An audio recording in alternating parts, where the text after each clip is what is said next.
Hallelujah. Nothing beats in the power of praises and worship. The preaching of word, mahuman ni mga igsoon. Soul winning, mahuman. Evangelism, mahuman. Pero ang pagsimba o pagdaig, walay kahumanan ni. Kaya pag-abot dito sa langit, we will praise and we will worship Jesus in heaven, mga igsoon. Wala nang preaching doon. Wala nang baptism doon, mga kapatid. Kaya makakapunta lang doon yung baptismado, yung may Holy Ghost. Kaya pagdating doon, hallelujah, muundang na ang pagwali. Pero ang dito, puro pagdaig o pagsimba. Hallelujah! Kaya ang praise and worship, dili rani fill in sa gawain natin, mga kapatid.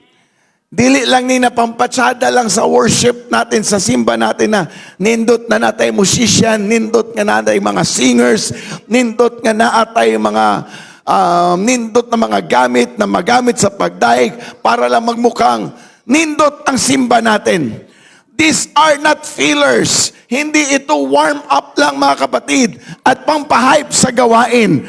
Praise and worship is a spiritual warfare. Praise and worship is a spiritual alignment. It's a spiritual invitation. Kaya kung tinutanay ang mga pagsimba nato, mga igsoon, the Lord will begin to move in our midst. Hallelujah. Just like what experienced last Sunday, mga kapatid. We don't want to stop the presence of God when His Spirit is moving.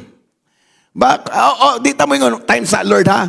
Wala pa minahumano gano'n, Lord. Unya na pag-move. Dili ta pwede inana sa Ginoo. When God will begin to move in His presence, mag-revival ta, we won't hinder God. Kinsa man ta nga mo quench the Spirit. The Bible declares, quench not the Spirit. Kaya whenever we are in this presence, we are in worship, we are in praise, it's a spiritual warfare. It's an alignment spiritually. It's an invitation to magnify the Lord Jesus. Hallelujah. We've been praying with the music and God began to talk to Sister Roxanne. Sabi niya, I cannot move in the music because you are too much technical. Diba? Hallelujah. Sabi ko, anong sabi sa iyo ng Panginoon? Hindi na daw siya makagalaw kasi pagdating sa music, para kaming, mapapansin mo, may mga instructions sila. Pero suppose pala, dapat ang gusto ng Panginoon, sa rehearsal pa lang, memorize nyo na. Para pagdating dito, hindi ka na mag-iisip anong sequence mo. You will allow His presence to take over with the service and worship. That's the Sunday before sa ating communion. Kinausap si Sister Roxanne hati Panginoon and they prayed in the music and look what the Lord has done last Sunday. Why? Dahil hindi na hinayaan ang technicalities. Hindi na yan ano ang sequence, ano ang course, ano ang dapat gagawin. When the Lord begin to move, you're just inviting me, come on Lord Jesus, let your presence reign upon this place. Hindi nyo lang kasi naririnig, may mga in-ear, marami silang nangyayari dito na hindi natin alam. But when they begin to allow the presence of God to touch over with any technicalities, He will anoint it with His presence.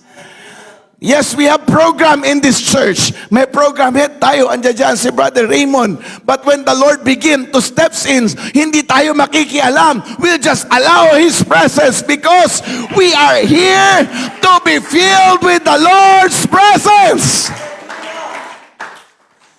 Alam mo ano sabi ng Psalms 22 verse 3? God inhabits in the praises.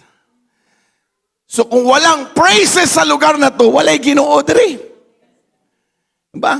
Kaya kung ang mga batanon nato, di kabalo mo dahig, way Ginoo diya. Mga nanay nato, di mo dahig, way Ginoo. Ba? Moingon lang ta diri nga, naman Ginoo diri, pero wala tayo pagdahig. Kaya very importante ang praises. Hallelujah. Ano ang praises? Pagdaig. Ang praises, dili ng hilom lang. Mupakpak yun ta. Musinggit yun ta. Mudaig yun ta. Hallelujah. Why? Because in praises, the Lord's presence moves. Diba? Ayoko yung mga young people natin na mga parang tukod na murag na unsa man ng generation ninyo eh. Pag mata mo, daig mo, pamakpak mo. Diba? Gamitin yung mga ngabil, may amen! Hallelujah! Praise the Lord! Why? We want God to dwell in our lives! Diba? Yeah, itong mga young people na nakikita ko ngayon nga parang maudaig mo sa Ginoo, murag wala lang mo. Ba? God will never dwell in your hearts if you won't open your heart in worship. Because God inhabits in praises. Hindi lang yun, mga tatay natin, mga nanay, it knows no bounds. It knows no age. Kung si Nanay Lina kusog mo sayo diyan, Nanay Gloria mo sayo na sila mo daig. Why? Ang praises kasi walang edad. Hanggang kaya mo, buhata! Hanggang nakikinhawa, buhata! Come on! Because when we praises, God inhabits on it. Ba may awit tayo, when praise goes up, the rain comes down. Bago umulan, kailangan merong precipitation ba yan?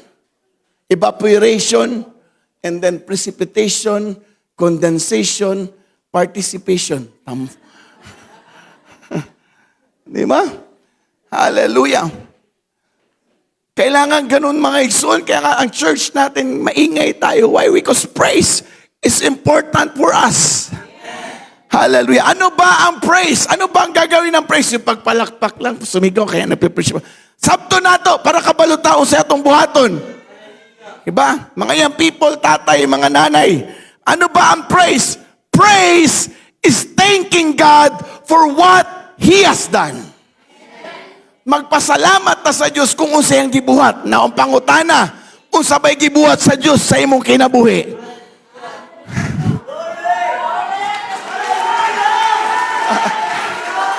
Kaya tayo maingay dahil niligtas tayo ng Panginoon. Jesus died for my sin. Yun pa lang, sino ka ba para manahimik? Sino ka ba para dili mo daig sa Diyos? I'm gonna dance. Hallelujah. And once the grave I live in. Yun pa lang. Kaya tayo maingay dito. Mga tatay, nanay, young people, gipakamatyan ka sa Diyos. Yan lang ba ang pagpalakpak di mo sa taong nagpakamatay sa'yo? Nag-ula og dugo para sa'yo.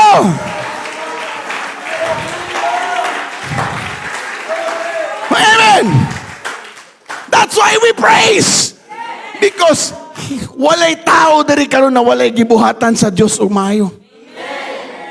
Ya kay mga people natin, mga tatay, nanay, liuk yun mo. Daig yun ta na unsa man ta diri nga mura man tag. Ba? Murag walay gibuhat ang Diyos nato. Murag nakulangan sa panalangin sa Diyos. Murag gipasagdan sa Diyos. Well, let's tell the Lord is na. Wala nang kulang ang Diyos.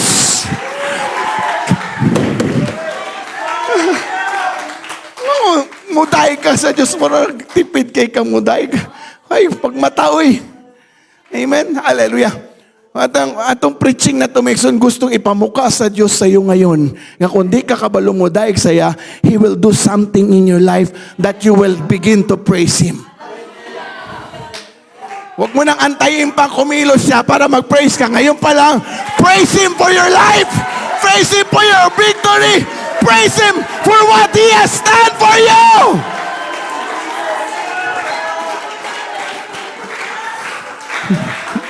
Be thankful. Come on, can we just be thankful to Him? Hallelujah.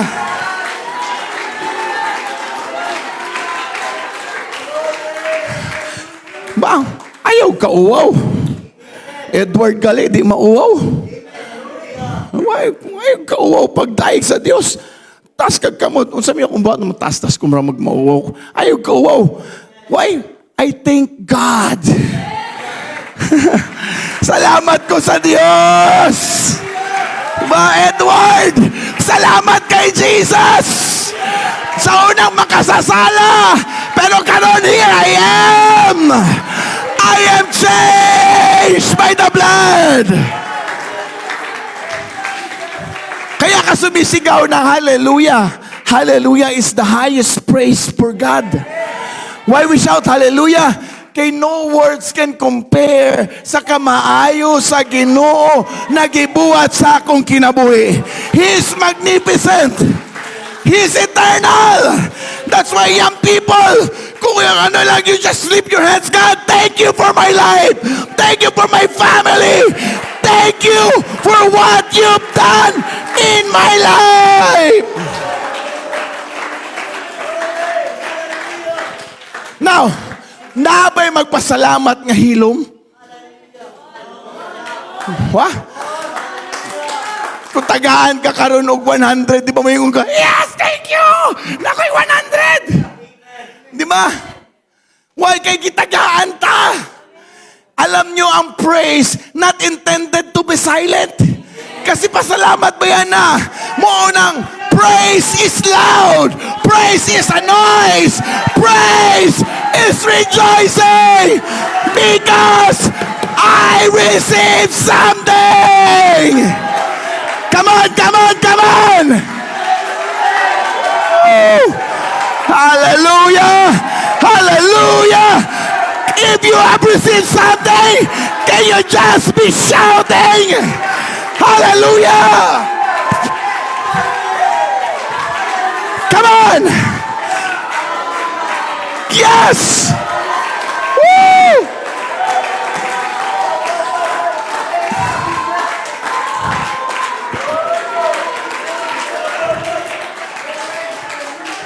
Now listen.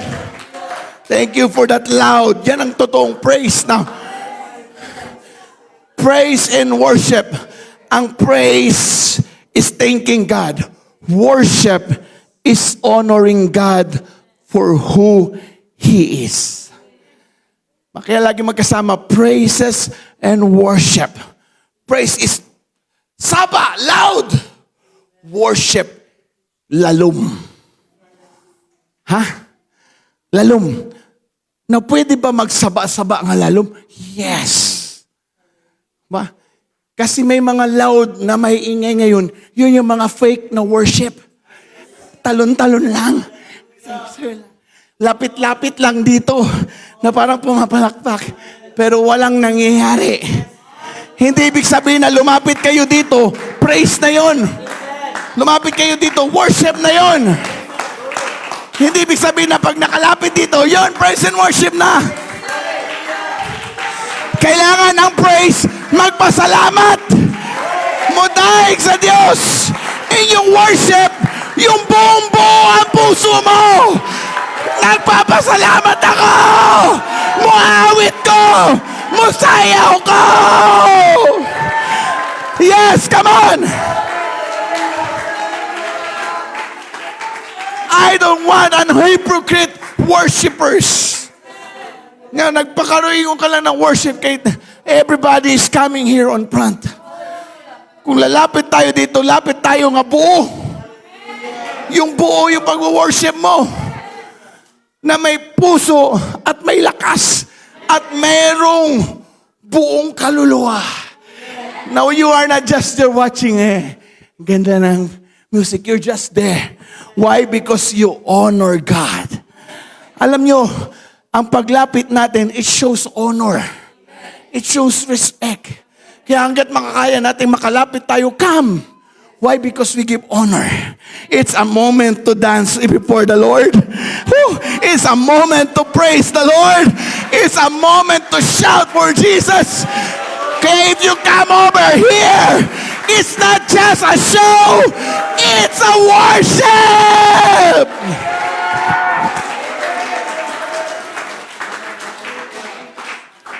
Sa praises, kailangan yung bibig.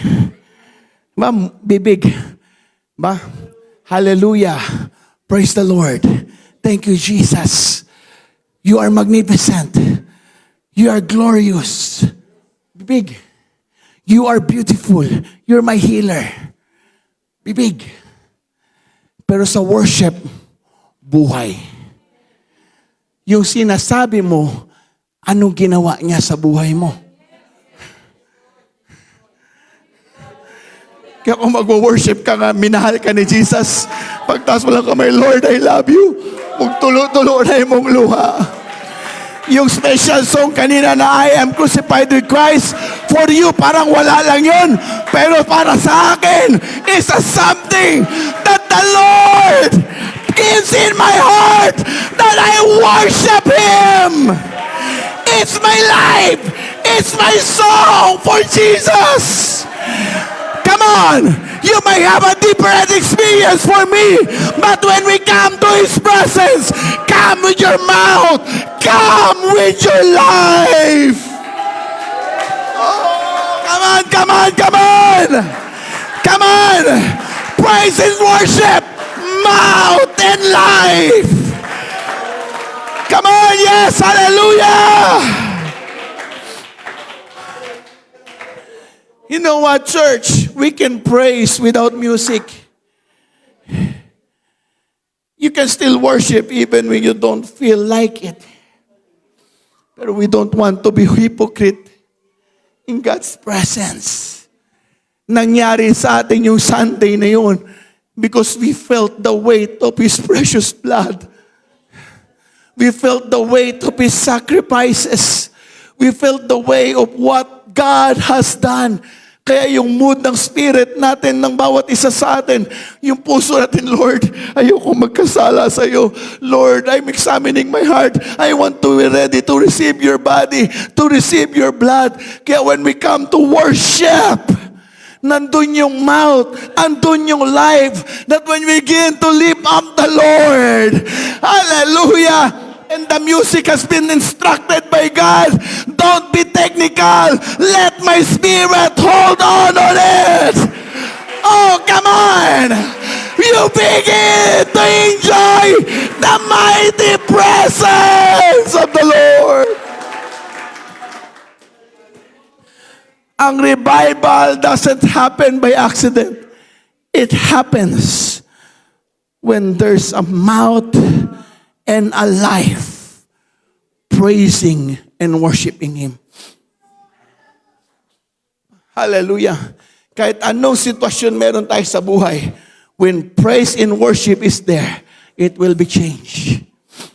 Paul and Silas, gikulata, gikadena, gibilanggo maigsoon, duguan, gikapoy. Kung kinsa man ang dili mo simba og mudahig, pwede sila Paul and Silas. Gikulata ba sila? Bunog sila. Gipangkadina sila. Pwede silang murason nga dili me. Pwedeng mudahig.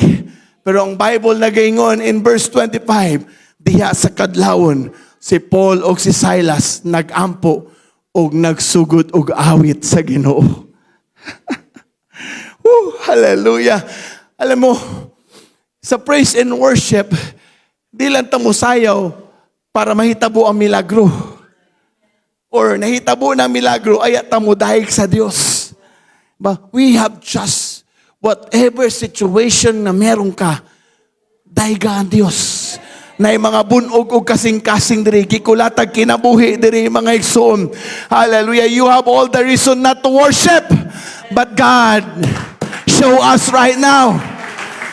Hallelujah. Paul and Silas, bunog, gikulata, but they started to pray and sing songs.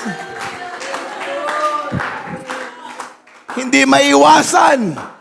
Hallelujah, nga magkaroon ka ng mga problema. But when you begin to worship, hallelujah, hallelujah, before nangatangtang ang mga tanikala, they worship.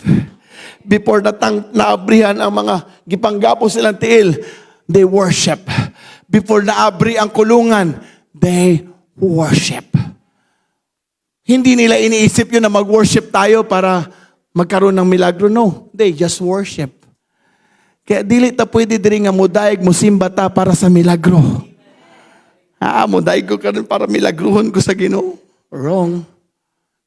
Muday ko karon diri mo sayo-sayo ko diri para i-bless sa Ginoo ang akong business, akong pag-eskwela, i-bless sa Ginoo kaya magsayo-sayo ko karon magkinahanglan ko magsayo-sayo mo dahil you're just doing it dahil merong kapalit.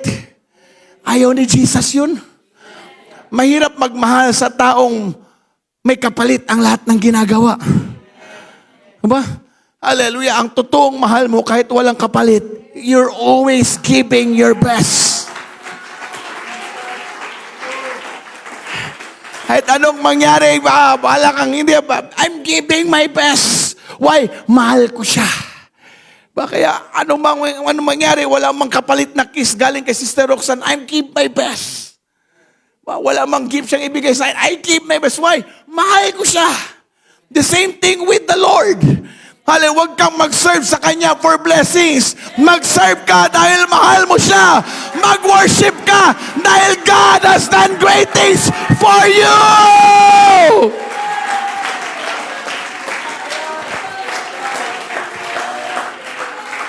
And what happened? Gilinog sa Diyos. Natangtang ang mga kapos. Naabrihan ang mga gate. Ang ubang piniriso na luwas. Why? Because someone praises and worship God. Ang praise, hallelujah, changes ang atmosphere. Ang atmosphere na dapat magreklamo, malungkot, mga kapatid, it was changed. Why? Because they worship. They magnify the Lord, mga igsoon. Daghag mga kalag ang naluwas. Hallelujah. Kaya instead na magproblema ka at magbagulbultaan ng kinabuhia, mga igsoon, ipadayon nato ang pagsimba o pagdaig diya sa itong kasing-kasing. Hallelujah. The Bible declares, hallelujah, that the Lord seeketh the true worshiper. And paano ba mag-worship? We must worship Him in spirit and in truth.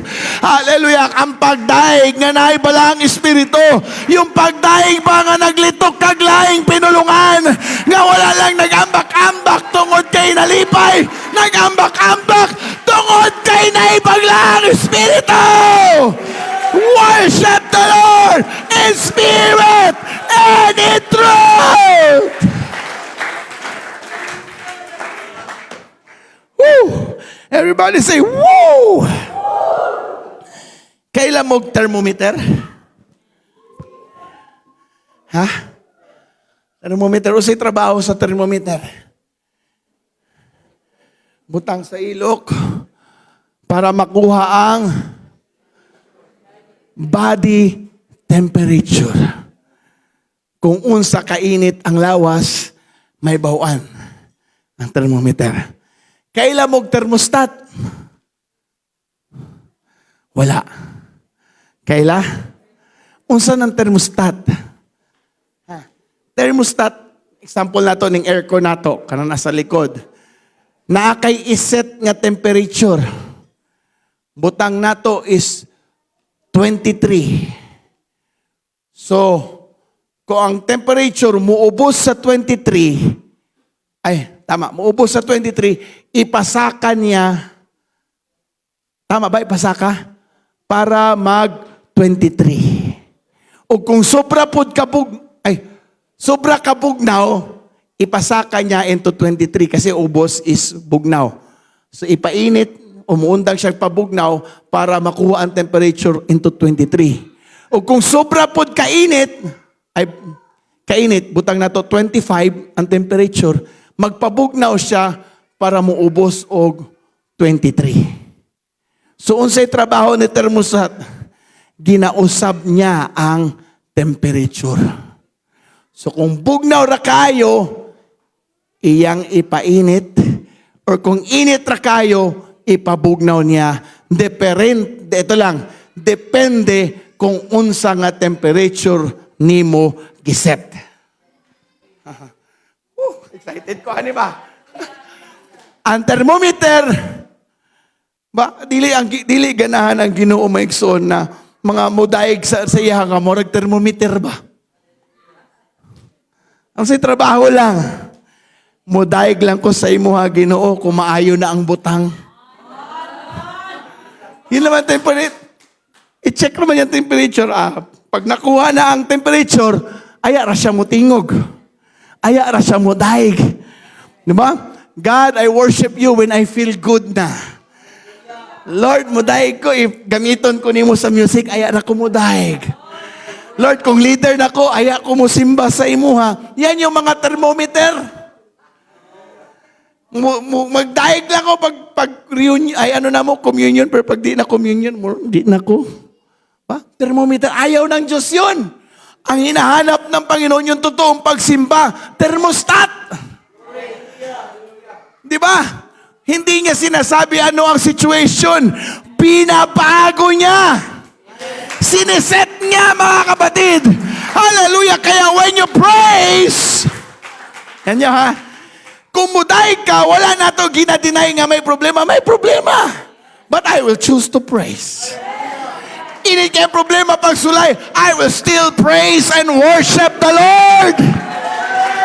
I'm declaring my God is greater.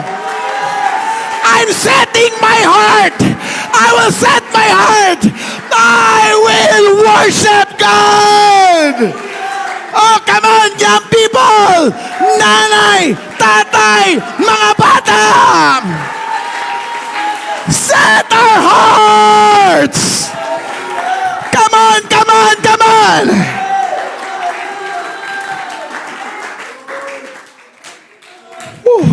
Pagpunta lang natin dito, Brother Rosel, set ng heart niyan. I will come to church. Basta dili lang malakan. Wala siya kasi bato ni Agi, kinalakan, talimtan daw siya, mga ikson. Di ba? Pero pag ano nila, nakaset na yung puso. Anong mangyari doon? Bahalag mayabag si Dudi, mudaig ko sa Diyos. Magkatumbling-tumbling dito. Bahalag sakit ang preaching karon. Mudaig ihapon ko sa Diyos. This is for me. Hindi ako thermometer. Thermostat ako. I will change the environment. Come on, I can feel His presence in this place. Hallelujah! Woo! Mga thermostat ang pagdaig nato sa Diyos. Set it. I'm here to worship. I'm here to praise. Yun ang temperature natin dito, mga kapatid. Hindi tayo mga thermometer na mag-aantay lang tayo ma-revive si Brother Litoy. Ay, ara ka ma-revive. Muhilak na si Brother Rick. Ay, ara na yun ko muhilak. Hindi yan ang mga thermometer na worship. Hallelujah, kung muhilak na si Pastor Dave, mauna na ang sign ng Holy Spirit. No! Hindi yung pag-iyak ko ang sign ng Holy Spirit. Hallelujah! Yung puso po natin! Hello, the Holy Spirit is always here. His presence is always here. Kailangan mo lang set your hearts. Give your worship.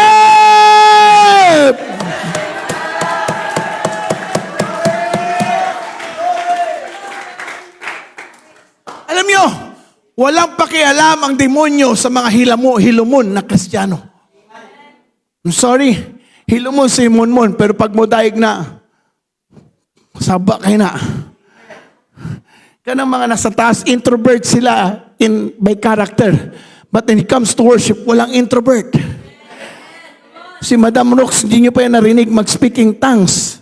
Pero when it comes to worship, she worship with all her heart. Why?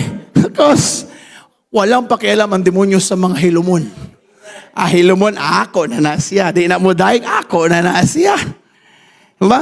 Wala siya pakialam sa mga likamador na mga Christian. Saba lang sa reklamo, pero pag daig, hilom. Wala siya pakialam sa mga prayerless na Christian. Kaya wala man ay tingog-tingog.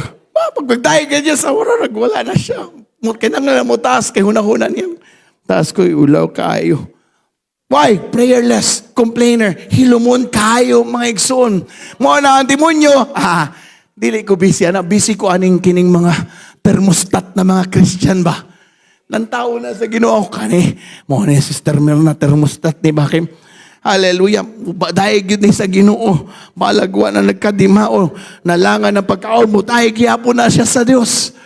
Pagamit giyapo na siya sa Ginoo, kini akong paningkamutan, sige, awayon ako. Mo nang trabaho sa kaway. Pero kung ikaw nakaset, anumang pagbutang sa kaway, I'm here to worship. I'm here to praise. I'm here to honor the Lord. I will not stay quiet. Oh, come on! Sige! Don't stay quiet in your worship! Don't let the devil own you! You are owned by the Lord. Alam nyo, bakit ayaw ng demonyo kapag ikaw magsimula na og praise and worship? Because you remind the devil, God is on the throne. Yung frustration ng demonyo ba, gusto niyang ikaw mudahig sa iya, pero wala niya nabuhat. Kaya pag mudahig ka sa Ginoo, ma-frustrate siya, ako dapat ang naadid to. Ako dapat nang ginasimba niya. Ako dapat kaya makita kanyang gadayig sa Diyos. Gasimba sa Diyos. Gahimaya sa Diyos. Lipay kita. Goal kay siya. Pero pag malipay na ka tungod kay namitik ka sa imong dula, lipay kay ang demonyo. Luoy kay ang Ginoo. No? Magadula ka. Daog ka. Yes! Pero pagdating sa Ginoo,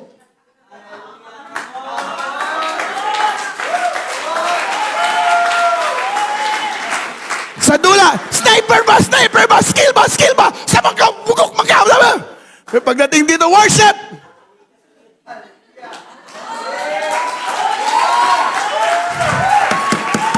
Come on! Come on! Hindi managot na malipay ang demonyo! We will make a loud noise! Come on, young people! Mga nanay, mga tatay! Remind the devil, God is on the throne! Come on, come on, come on! Make a loud noise for Jesus! Yes! Yes! Come on! Hallelujah! Hallelujah! Hallelujah!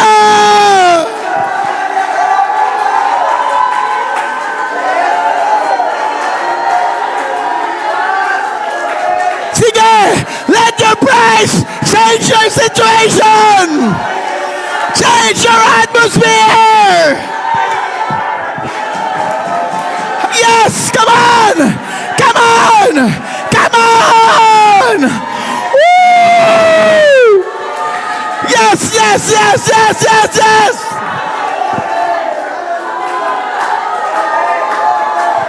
Sige! Dalitan mga thermometer! Mga thermostat na! Yes! Yes! Para bababayaran na. Sige na babayaran na. Asa dayara bababayaran na. Sige.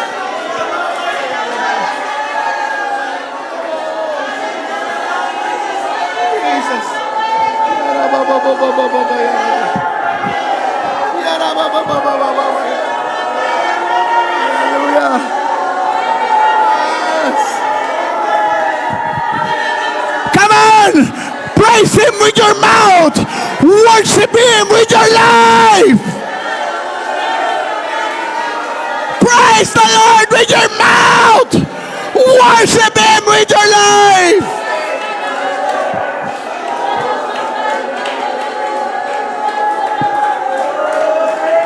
Sige na sayo ng Diyos. Punog ka, nakulata ka. Mas keep on worshiping.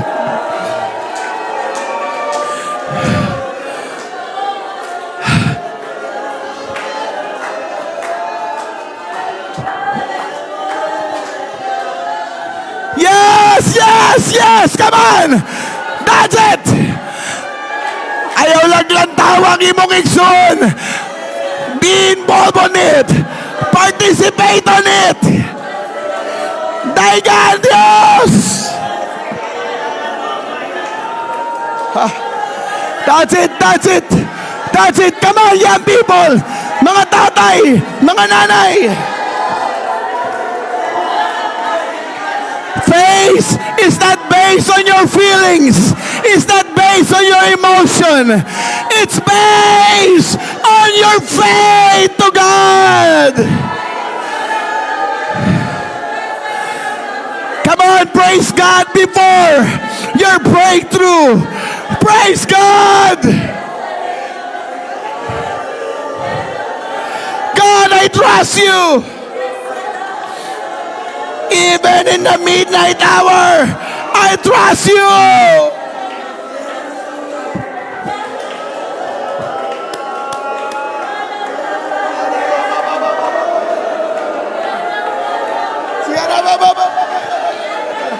Come on, lift your voices. Yes, praises comes with a heart filled with faith in Jesus.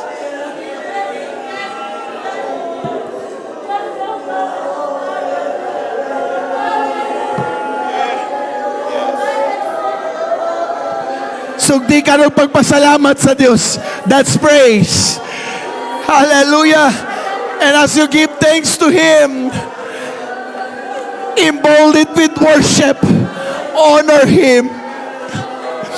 Thank you for being my healer. You healed my sickness.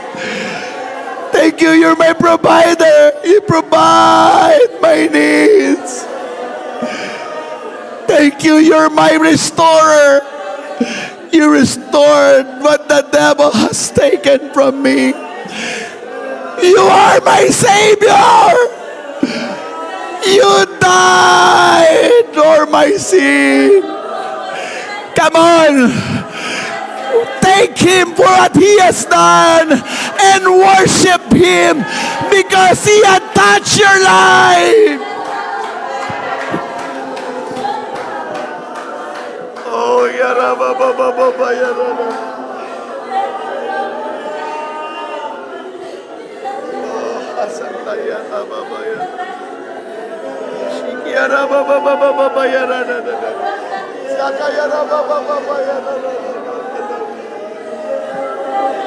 Yara ba ba Chisik yara ba na sanda yara. Hallelujah.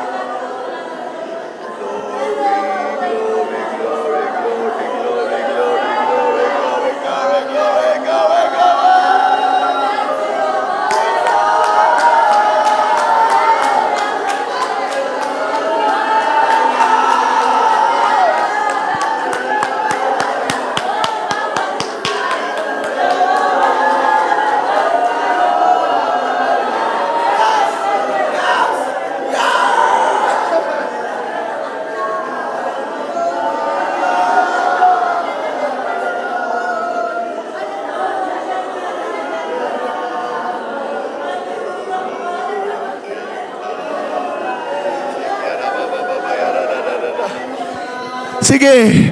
Hallelujah. Let the Lord use your mouth. Samtang nagapadayon ka sa pagdaig, pagpasalamat ka niya. Tuguti ang iyong spirito sa Diyos magalitok. Pinaagisin mo mga kabil. Come on, just come on. Come on, change the atmosphere of your heart. Change the atmosphere of your life. Change the atmosphere. Come on. You are a prayerless. Change it. I want to be a prayerful. Hilomon ko sa pagsimba. Change the atmosphere. I will make a loud noise. Yes. Jesus. Come on, worship not by feelings. Worship by your life.